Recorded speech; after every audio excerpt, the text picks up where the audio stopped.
Hey, so I just finished getting second place at the Yuma, Arizona Regional with my favorite deck, my pet deck. I was playing Evil Eye. And a lot of people have a lot of questions, obviously, because it's not a very common deck. But I've been playing it for the last couple years. I played it throughout this whole last season, and I'm playing it again this year. And yeah, I'm just gonna jump right into the deck profile, and I'm gonna show you guys, like, I'm gonna go into depth a little bit more, like how the deck functions, and I'm gonna explain, show a few combo lines at the end of the video. But yeah, I'm gonna start off with the starters. Main starter here is Evil Eyes Unleashed. Sends 2 from deck to grave to search for one of the equips. So you send 1 monster, 1 spell, and you search for the Selene. This alone sets up a whole board. It also has a graveyard recursion effect. If you link summon, you can banish this from the graveyard and then equip that link monster with an equip from grave, which comes up a lot. We also have Surzeal as a starter, which searches any of the Evil Eye cards on normal summon. It's also your pop, so he's your starter, but he's also part of your end board. Field spell to search the Surzeal. It has 3 effects. When it's activated, it searches. When it's destroyed, it adds him back from grave. And then during damage calc, if the equip's on the field and you take damage, you can make your opponent take the same damage. There's Terraforming, Prosperity, and then the last starter, which is mainly an extender, is Basilisk. So this one can send 1 from deck to grave. So as long as you have another Evil Eye card in hand, you can still do like some combos with this. So I'll show some of that later. For the extenders, there's Evil Eye Awakening, which is a monster reborn. It summons 1 from the deck as well, if there's an equip on the field. And then you can summon from hand or grave or deck if you have an equip on the field. There's 2 Basilisk. This is your better extender. It's a quick play to special summon itself from hand or grave as long as you control 1. So it helps you keep bodies on the field, but mainly during the opponent's turn, it has a quick effect to link summon, and you can use equips as link material. And you have to make Evil Eye links, but there's 2 really good Evil Eye links that set up interaction on the opponent's turn. So this card is really, really good. There's 1 Catoblepis. So this one can summon itself from the grave if you control 1. So it's like this one, but a little bit weaker. But it also has a protection effect. Once per turn, you can target a spell or trap you control. It has Evil Eye in its name, and it can't be destroyed to the end of your turn. So this helps you like build the lock. It's really hard for Tenpai to break your board because of this card.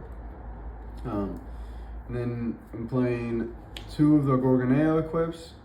This one makes the monster, while it's equipped, the monster gains attack, which are a difference in life points as long as our life is lower. While it's in grave though, you can banish it. You can discard an Evil Eye name, and you can search for an Evil Eye spell or trap. So that could be the field spell, that could be Unleashed or Awakening, depending on what you need. I'm playing 1 Selene, so just the 3 equips. You don't really like drawing these equips. They can be breaks. If you draw 2 of them, it can be actually detrimental to your combo. So I just play 3. Drawing 1 of them isn't horrible. It helps you set up for follow-up. If you're going first, or if you're going second, seeing these cards actually gives you OTK lines. Yeah, other than that, you don't really want to see them. And then lastly, I'm playing 1 of Retribution. This one is a spell trap negate, so long as you control an Evil Eye monster on the field. It negates the activations, and then it also has the part of its effect is that it can't be negated. So you can't even judgment the Retribution as long as there's an equip on the field. This is the engine. It's 20 cards. These are your starters, extenders. And yeah, I'm gonna go right into the non-engine now because that's the other half of the deck. For the non-engine, I was playing a host of hand traps, 3 Ash, 3 Imperm, 3 Veiler, 3 Droll, 2 Nib, 2 Ogre, 1 Mourner, and those are all the hand traps. But to round off the non-engine, I'm playing 3 Forbidden Droplet. This is why I love this deck, is because there's so much flexibility in what you can do like with the engine. Playing these cards just help out a lot. You can play it with the Fiendsmith engine, but then you don't get to play a lot of these non-engine pieces. And I feel like it's a little more clunkier. I was playing the Fiendsmith build before, but then I ended up swapping it out for just a lot of hand traps. Now I'm gonna jump into the extra deck now. Starting off with just like the generic links that I'm playing is 1 Phoenix and SP Little Knight. And then for the Evil Eye links is Gorgon and Zerziel. Gorgon, while it's equipped, can target a monster you control and negate its effect. And Zerziel, while it's equipped, can target a card your opponent controls and destroy it. So these are both really strong effects. While it's equipped, it's also the towers. Yeah, and then I'm going to go into the XYZs, which is my favorite part of the deck. For rank 3s, I'm playing Fortune Tune. This helps you sneak out a Zeus because it can't be targeted. There's also Breaksword. Breaksword's probably my favorite XYZ in this deck. Has a lot of synergy. The field spell, when it's destroyed, it gets to add back a name from grave. So that's helpful for like extension or to set up your starters, your follow-up. Also playing Cicada King. This is part of your typical end board. You put Cicada King on the field and it's 4 summons and you have a host of interaction. But this is if they activate a monster effect, you can detach 1, target that monster, and negate its effect until the end of the turn. So kind of like an Imperm, a little worse because it could be chain blocked, but still something they have to get around. I'm also playing Azure King. This is if you draw the extra extenders. Instead of making Cicada King, you can make Azure King, and then you have a negate and destroy instead of the target negate. And then now I'm going to go into the packages. I'm playing Stone King Darius into Machinex. So this means that any Evil Eye starter equals 2 level 3s on board, which means it equals this, which means it equals a double match Zeus. So this is here mainly to bridge you into a double match Zeus play, but every once in a while you make it as a turn 1, and it's also a big threat. I really don't like making it as a turn 1 because it's 5 summons, and you have no protection through Nib that way, whereas Cicada King's 4. Azure will be 5, but at least you have the monster negate. But yeah, this is mainly for a Zeus push going second.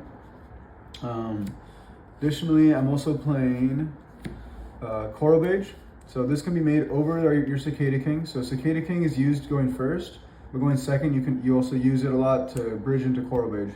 Coral Bage is detach 1, target a defense position monster they control, and then he shuffles it into the deck. So this is extra push when you're going second, but mainly what you're doing is for your full armored Dark Knight Lancer. This has too much synergy with this deck. When you equip a monster with an equip card, you can attach a monster your opponent controls as material. The Evil Eye engine also has ways to equip during the opponent's turn, so a lot of times you can leave this on the field as a boss monster, so that you have like non-targeting removal during your opponent's turn, which is really, really good. And then to top off the XYZs, I'm just playing 1 Typhon. It comes up every once in a while. I mean, it's Typhon. And then I'm playing 2 Zeus. There's a lot of XYZs. It's a grind deck, so second Zeus comes up every so often. So 2 Zeus is what I play. And then I'm going to jump into the side deck now. Side deck, for insurance, I'm playing 3 Solemn Judgment. And I was also playing 1 Skill Drain and a Rivalry. So just 5 cards for when you're going first, just extra insurance on the board. I'm also playing a Thrust Talents package, so 2 Thrust, 2 Talents, and 1 Change of Heart, and 1 Evenly Match. Pretty self-explanatory with those. And to top it off, I'm playing 2 Bestials and 2 Pankratops. Pankratops is just super generic. The deck thrives on simplifying the game, and Pankratops is really good at that. So yeah, that's the main list. What I want to do now is I want to jump into just a small combo video to show how the deck functions and what you're pretty much doing with the Evil Eye cards. And I'm going to start with using Unleashed, because Unleashed is the best one. You can grab Unleashed off of Surzeal too, and Surzeal can be grabbed off Field Spell, so this is going to be like really typical. So if you only have Unleashed as your only card in hand, when you activate it, you're going to be sending for cost a copy of Gorgon and a copy of Basilisk. And you're going to search to your side a copy of Selene. You go Gorgon, get rid of the Selene. Now you have access to your field spell. Your field spell, once it's activated, gives you access to Surzeal. And Surzeal, when it's normal summon, gives you access to any card. And in this one specifically, we're going to go for our extender, the Basilisk. We're going to go for this one specifically because it needs to send one from deck to grave. and I'll show you why that's important. So if I control one, I can summon it from the deck. And then Basilisk, while it's in the graveyard, has a quick effect to summon it from the grave. So now we're like almost there. Selene has an effect in graveyard. You pay 1,000 life points. You banish an evil eye spell or trap from the grave, and you set it face down. Okay. So right here, we're gonna just equip the Surzeal, and then before we make our rank 3, we want to use Basilisk effect to send another copy of Unleashed to the graveyard. That way, when you go for a link play on the opponent's turn, that link gets re-equipped via Unleashed effect. Right here, I just go into our rank 3 of choice. But like I said, turn 1, the safest thing for me is I always just make Cicada King. So this is your like a super standard 1 card. You have a quick play pop, quick play negate, and then Basilisk while it's in the graveyard gives you that effect to summon, and then link summon again. So you outputted 3 forms of interaction alongside of towers.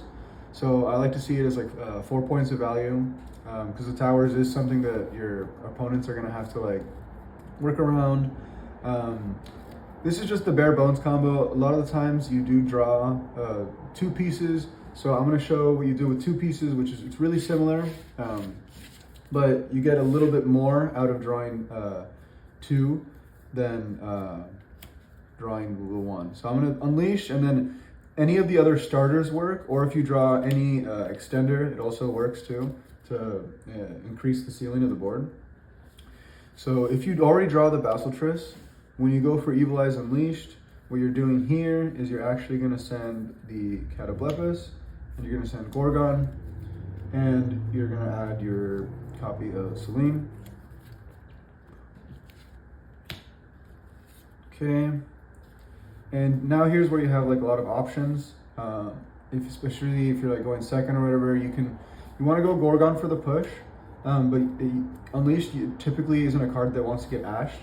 But since it's Evil Eye, people have to read it, and you can usually read whether or not they have an ash in hand after activating this card. So you can decide to either discard Selene to search for your field spell. If they ash you there, you can at least normal summon. You have this to special summon from grave. You have a few plays you can do. But if you want to play into the ash, or if you don't think they have it because of the way you activated Unleash, and you discard the Basilisk and you go for our field spell. Okay, so Selene's in hand, field spell gets activated, and that grabs you your Surzeal. Okay, so this is your setup here. When your Surzeal is played, what I do here is I go Chainlink 1 Surzeal to search, Chainlink 2 Basilisk to summon from the graveyard. The reason why you're always doing this is you're just doing checks. You're doing like hand trap checks like the whole time you're playing. So here, if they do have a Bestial to clear out the Basilisk, Surzeal resolves, and then you search the spell. This spell gets to summon 1 from the deck, which lets you get your 2 level 3s on board still. If they don't activate a Bestial in that moment, your Basilisk comes to the field, and then instead of summoning the Reborn, you can search Retribution. So now you have an extra negation on top of your board. The cat comes out of the grave. You equip to Surzeal, and now this has a little bit of a protection effect, so you protect your Selene. You still go into your rank 3, but now with 2 cards, you made your board like a good amount stronger, I think. So you now have Surzeal pop, Cicada King negate, you also have Retribution negate, Basilisk when it goes to graveyard lets you do the link play, and then on top of that, your towers is a good amount stronger. So now Surzeal can't be targeted or destroyed, and Selene can't be destroyed to the end of the turn. So that's pretty much it. It's a very straightforward deck. The lines are very easy, I think. They're very quick. It's just 4 summons. A lot of the times you can just normal summon. If you get full lost, you don't have to commit to the Cicada King.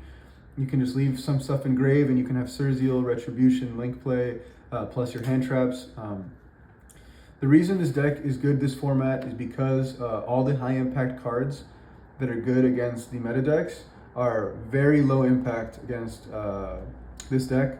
Things like Impulse only stop one of the level 3s from coming out. So if you have another extender, you can still put an XYZ.